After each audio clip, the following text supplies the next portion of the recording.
तो स्वामी विवेकानंद हाथ जोड़िकी पचारे ना मो भोजन प्रस्तुत कला बेले आपण को मन रे भावना कौन थी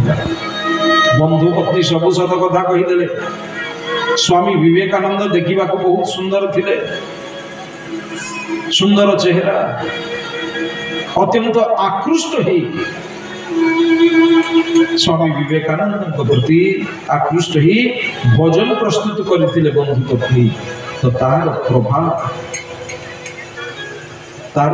ही स्वामी विवेकानंद ऊपर पड़े तो कहबार कथा कौन सी अपरिचित व्यक्ति हाथ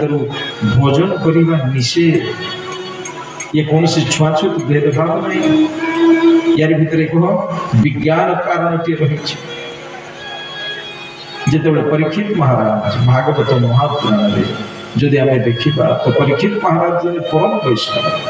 परम विद्वान इतने बड़ विद्वान इतने बड़ वैष्णव केमिति अपराध कले दिग्विजय बाहरी पड़े अनेक दिन बंद थी पेड़ी टे खोलीदे तारी भितर सुंदर मुकुट टे रही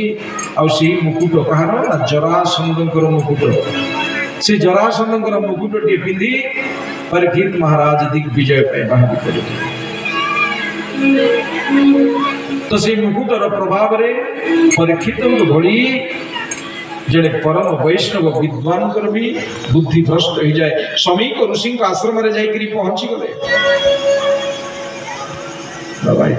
सब किसी आवश्यक नहीं।